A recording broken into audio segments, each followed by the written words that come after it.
Welcome to Meet Me in the Penthouse. I am Amy, along here with my sister Molly. We help high achieving women increase their income, but most importantly, their impact. We are neighbors, sisters, and business partners. We have built 8-figure businesses together, traveled the world together, raised our children together, mentored thousands of men and women together. And it's all because we have a penthouse mindset. We aim for the top, and we show others how to empower themselves to peel back the layers and truly step into their greatness and calling. Welcome to Meet Me in the Penthouse. Well, hi, everybody. This is your host, Molly Kroeker, and you can probably hear in my voice a little bit of raspiness, a little bit of hoarseness, and it's because I literally have been traveling the world. I think I've gone from a retreat in Mexico that was truly incredible and very transformational to a week in Napa with good friends and my family to hiking Machu Picchu and the Galapagos Islands, and finally ending up in Vegas at celebrating 20 years in my wellness, my health and wellness business. And so with that, I really wanted to just come here today and just share Machu Picchu with you and just really paint the vision for what it did for me, because there's so many teaching moments that this mountain created for me. And I want you to really, my mom that you've heard on our podcast is such a great storyteller. And so I hope that I'm able to create some stories out of this experience that I got to partake in. And so if you're planning on the Beverly Hills, Wilshire, or you're, wanting to spend time in a 5-star hotel, this was not that. It was a 5-star experience all around. But it's probably something not for, well, I'll say this for sure. It's not for everyone unless you really want to get to know yourself. It really is Machu Picchu was a transformational experience. It wasn't just about going out and doing a great workout, because all of you probably know by now, I'm the sister that loves to exercise. It's just in my blood. I love to move my body. It's the first thing I do when I travel. I'm like, all right, what gym? Even on the boat in the Galapagos, I was like, is there a gym on there? Because it was just a smaller it had 8 bedrooms. So it was an 8-bedroom yacht. And no, there's nowhere to work out. But that's always my first thing. And so Machu Picchu wasn't about like, oh, I'm in shape and I've been walking in my hiking boots a lot. And yes, I run, I swim, I play tennis, I lift weights, I go to Pilates. And really, those things physically were going to lead up to this. It wasn't something I felt like I had to get ready for physically.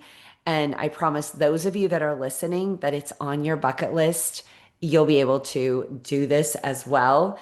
It's not just a physical climb, but it really was a transformational journey that I wasn't expecting. Let's say that I wasn't expecting. And so, again, love a good challenge. And this is different. I'm a Nebraska girl, strong lungs, strong legs. And surprisingly, the altitude didn't faze me. The 4,200-foot ascent in one day to Dead Woman's Pass, it didn't faze me. But the thing that surprised me the most is, number one, I had never hiked multiple days in a row. I'd done one 14er in Colorado, Mount Bierstadt, but I'd never done something like hiking 8 to 10 hours a day, multiple days in a row. I also camped about 30 years ago. And the women on this trek died laughing. Like, they're like, oh my, and here you decide to just add camping in right now. And so, everything I needed, I carried on my back. I'd never carried a backpack like that. My clavicles, my collarbones weren't ready for that kind of force. But I want to share 3 powerful lessons that I learned on the Inca Trail that will absolutely change the way that you approach your life and your goals. And so the first thing is, strength is built, but surrender is learned. So, again, you heard me share the physical strength to climb. My legs can easily do this. Your legs can easily do this, but it's surrendering to the unknown. And I'll be honest, the day before the trek, and just I'm going to back up. So, flew into Lima and then Lima to Cusco. And we had some time to acclimate in Cusco, Peru, and drank a lot of cocoa tea, which I lovingly call ashtray tea. I thought it tasted like ashtray. Not that I would know what that tasted like, but being raised in the 70s, I kind of know it's a familiar smell. And I'm like, okay, that is what I think an ashtray would taste like. So drank my weight in that just so I'm ready for this. But I'll be honest, that morning of the climb, I was emotional. I was an emotional mess. I wanted to call my husband. And my husband is, I've been married almost 32 years. He's my protector.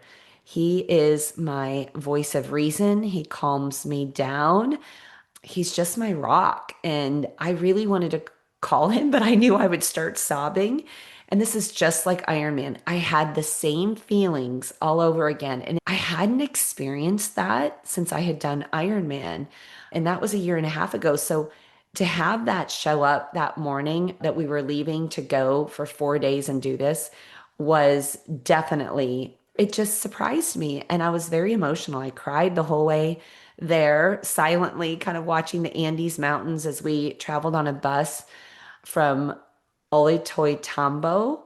So you get closer from Cusco and then you get into Machu Picchu. And I will tell you, I was just emotional.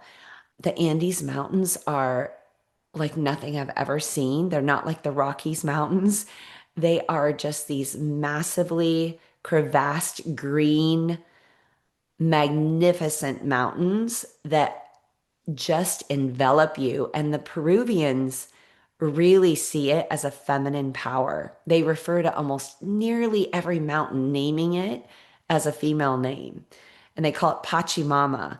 And so you feel that. You go to this sacred valley before you go and hike. We'd spent some time there with our guide the day before we hiked. And we had done another trek to Sacred Valley. And you just feel that energy, that feminine energy, that Pachamama energy. And the old me would not have even been in tune to this, but with just doing a lot of inner work these last few years and growing myself and growing our coaching business, it was something that really got to me. So, again, strength is built, but surrender is learned. And so I had to surrender. I had to surrender to the feelings of, am I going to be able to do this? I don't know what this is going to be like. I barely know these women, quite honestly. I knew one woman really well. She was the anchor of this group. Shout out to my friend Chris Dobler. And she, by default, got left to be in charge. And it was kind of like somebody knew somebody and they came. And then some sisters came because they knew the original organizer. And then Chris grew up in Reno. So she had a college friend that came, and that college friend had another friend that came. And then Chris is located to Idaho. And so she had a friend from Idaho come. And I had a friend that I was sharing my Greece and Croatia trip from last year that's like, hey, if there's a spot I want to go, I'm like, there is. So my friend Megan came. And again, we're not best friends. I don't know anything. I don't know everything about her like best friends would, but I just knew she's super well traveled. She's incredibly bright. She's an incredible human. Everything is going to be wonderful. And so, but the unknown that morning of what is it like to camp 3 days in a row when I haven't camped since 1996? Surrendering to no showers. I really don't know what that's like.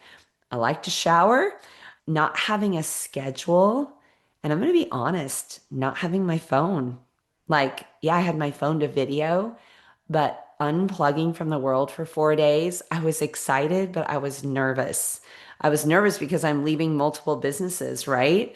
Leaving multiple businesses in someone else's hands. So not being in control. So life isn't always going to be curated and clean, friends. You have to get comfortable in the wilderness. I didn't know if I was going to see strange animals. I am scared, scared, scared, scared of the dark. And I thought, oh my gosh, what's going to happen when I have to go to the bathroom in the middle of the night? Like, you know, this is concerning because I'm somebody, side note, I grew up sleeping with my sister until I started college, right? We shared a bed. We had Holly Hobby sheets. She had Amy. I had Holly Hobby. We did everything together. When I started college, I even slept with the closet light on, and my roommate was like, "What are you doing?" I'm like, "Isn't this what everybody does?" So I'm talking, I am terrified of the dark. I'm not a fan of the dark. Running in the dark terrifies me. Biking in the dark, I've done it, but I haven't done it well. So that scared me. So, really, what I'm trying to tell you is the first lesson is be comfortable with the unknown, right? Strength is built, but surrender is learned. And I had to just surrender the schedule, surrender being clean, surrender no makeup. Again, I'm someone, and just this past week, I was in heels every day. I had my hair done at the spa. It was up. I wore multiple stunning gowns and dresses. And I love, like, there is such fun in that. But then there's fun in this side too. And I love it all. And so, not having control of that, that was definitely something that, again, was a surprise to me. Okay. Number two is you can be new at something and still be strong. Did you know that? Like I said, I was in shape, but I've never strung together 4 days of hiking. I didn't know what that would be like. I had no idea. Am I going to be sore? Am I going to have blisters? Again, I know running, I know swimming, I know biking multiple days in a row. Like I know what's going to be sore and what's not, but I didn't know. I had no idea. Are my hiking boots actually going to be comfortable? Yes, I've walked around in them for an hour around the lake, but I've never hiked 8 to 10 hours a day, multiple days in a row. So I'd never slept in a tent. And honestly, I'm putting my hands in someone I've never met. So, in the hands of two guides that would go on, they were truly, they were enduring. They were just delightful men that were like historians along the Incan Trail. And so that was another, I had to be new at something, but I was still strong. And just to put your trust in a team of people you don't know. We had 20 porters for 9 women that carried the things like pots and pans and bedding and tents and all those things, but we carried the rest. And I had to just trust, right? Like trust them, trust our guide, trust them that they're going to be taking. I'm thinking, oh my gosh, I've flown to South America and I hope these people are who they say they are. So just because you haven't done it doesn't mean you can't handle it. And I'll be honest, when I got in the 2-person tent, for all of you campers out there, I've never been a camper. Love to be outside, love nature. Nature to me is so grounding. And you hike through 10 different ecosystems. When you hike on the Inca Trail, it's 10 different ecosystems, which is just bananas. And here's the thing, I didn't know this. There's no bugs. There are mosquitoes, but there are no flies. There are no bees. There are no ants. There's no weird lizards. There's no tigers or gorillas or monkeys or, I mean, there's no, that to me was just crazy. Like I was prepared to see like weird animals or something like that. There aren't any. And so, arriving at a campsite and not having any idea, like, do I put my head next to Megan's? Do I sleep by her feet? I have no idea. I had no idea. Did you know this? It gets down, it's cold, right? When you hike the Inca Trail, it's chilly. So you're going to sleep in warm things. It doesn't matter how warm your sleeping bag is, but I slept in merino wool top and bottoms, a vest, a Lululemon vest, and a Patagonia fleece with a hat and mittens and wool socks on. That's what I slept in every night. And then, oh, by the way, didn't know this, you sleep with your clothes down to your underwear. You sleep with your underwear, the socks, the pants, the long sleeve, your puffer coat, everything you're going to wear the next day, you want in your sleeping bag with you because you want it warm. And so you're going to get dressed in your sleeping bag the next morning. And how are you going to go to the bathroom in the middle of the night? Well, guess what? You're going to keep your hiking shoes, your hiking boots, in a plastic bag. That's a hot tip for any of you heading there is you've been walking all over God knows what and in bathrooms, and you don't want to track that stuff in your tent. You can't leave them out at night because they'll get wet. So you put them in a plastic bag and you keep them in the corner of your tent. You have everything around you, including your backpack, your headlamp. Don't forget a headlamp so that you can see at 3 in the morning, and also another pair of shoes that you're going to slip on when you get into camp. But again, don't bring so much because you have to carry that. And, but guess what? Just because I hadn't done it didn't mean that I wasn't going to be strong. And I did. I showed up. I was so much more capable than I thought. And when I really dug into this for the first 8 hour hike that we had that day, I knew, like, A, I knew I was capable, but B, there was just this knowing.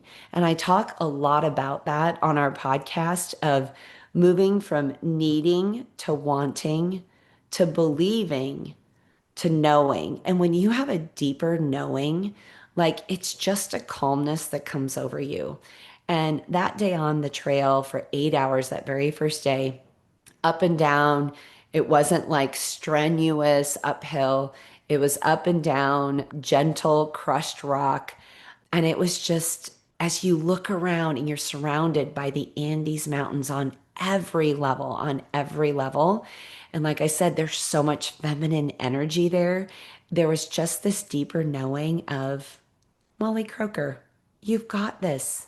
Like, you can do this. You're going to excel at this. You're not going to finish well. You're just going to excel and you're going to help others along the trail and you're going to be a light to other people. And that's what I was on that trail then because there was that deeper knowing that it was all going to work out, that it was all going to work out. And here's the last lesson, and this is my favorite, is a vision has no expiration date. And this is so important. You know, I did a great podcast back in December. It was a 2 day event that I taught, and then I turned it into a podcast. And so go back to that vision board because here we are halfway through the year or whatever time you're listening to this. And I want to say, get your vision board out. Mine's on my phone, but I also have one that's made as well on a board, and it's here in my office. And the biggest thing is, every year that I would go to make one, I would move the old picture of Machu Picchu back onto my new board. Because 24 years ago, my very best friend, Christy McDermott, called me from Peru, and probably back in those days, who knows, maybe she did it collect, but I had a 2 year old, and she literally was like, you could totally do this with a 2 year old on your back. I'm like, she's crazy. I'm pregnant. I'm trying to get through the day, changing diapers, working full time as a physical therapist. I was like, she's bananas. And what is this Machu Picchu anyway? Like, why would I even do this? But then I was curious, right? And as we had more access to technology, I'm like, one of the 7 wonders of the world? Are you kidding me?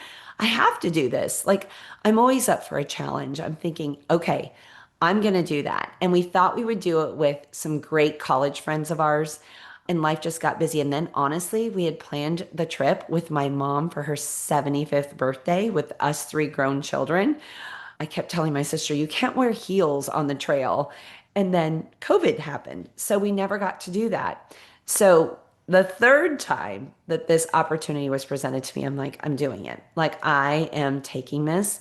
And I am such a huge believer, and you all know this, there is no expiration date on your dream.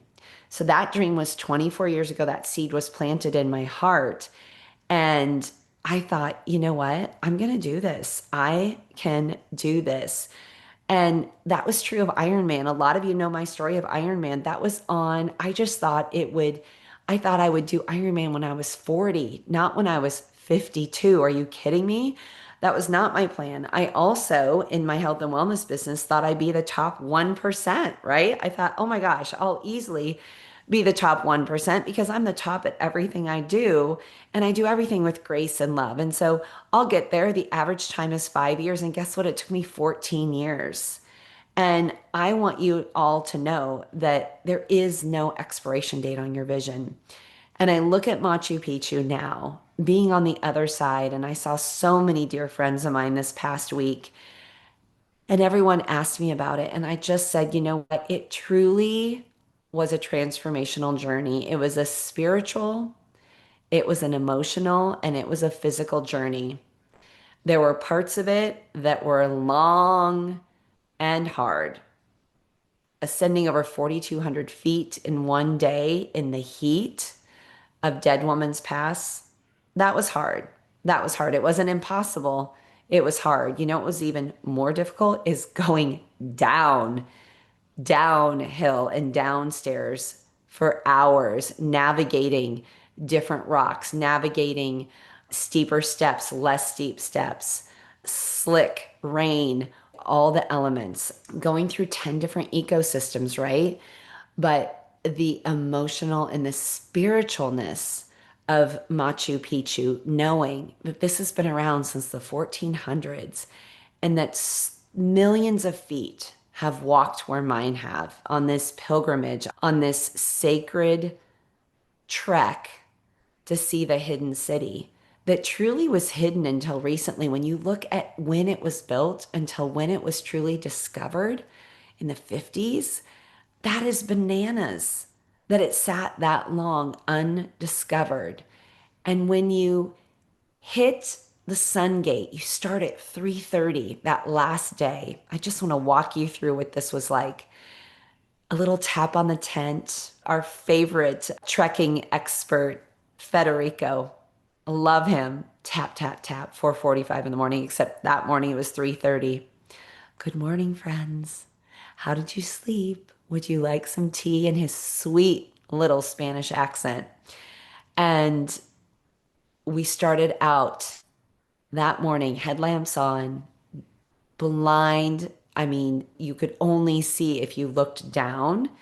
And it was so hard to not look up because the Milky Way and all the stars that I hadn't seen being in South America. And it was just clear as day.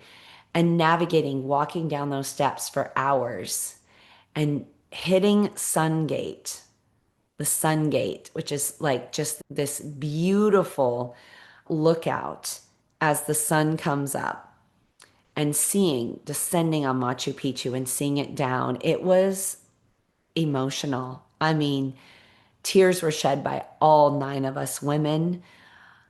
The space of being alone on this journey was so good for my soul. I'm an extrovert. I love people, but I found myself craving the quiet solitude of the trek, of the trail, of just listening to my inner voice, of feeling the feminine power. And wherever we went, this beautiful mountain that was in the shape of a woman with the bridge of her nose and her mouth and her heart chakra wide open. It followed us everywhere we were. And just to feel that presence spiritually, emotionally, physically, as we descended on Machu Picchu, it truly was the most surreal experience I've had so far. It's not like anything I've ever experienced. It's not like Iron Man. It wasn't like finishing a race. It wasn't like giving birth or getting married or those monumental milestones in our lives, but it was truly about transformation. It was so much more significant than any retreat, than anything I've been to. It's not like anything I've ever done. And so I want to just encourage you all, if there's something out there that's been on your vision board, like this was for me, it's not too late. You know, I always say, you're not too old. It's not too late. You're exactly where you need to be. And I just want to end with this is, you know, the Andes Mountains, those Machu Picchu. I always say this, it didn't change me. I changed on the mountain. And I brought her home with me. Thanks for joining us, everyone. And we look forward to seeing you on our next episode. Remember, if you're looking for us, we're at www.sisters.com. Join our next class called the Wealth Frequency. We'll be in July. You can join that masterclass on June 30th. You can find the details in our show notes. And again, thanks for listening. Thanks for sharing and for giving us a 5-star review on Spotify and on Apple. We appreciate you and we love you. Hey guys, we'd love to have you join our waitlist for our class, A View from the Top. There are going to be incredible women who are making incredible, decisive, clear decisions. The energy is fabulous. The view from the top is fabulous, and there's room for you at the top. Go to sistersnextdoor.com and join our waitlist.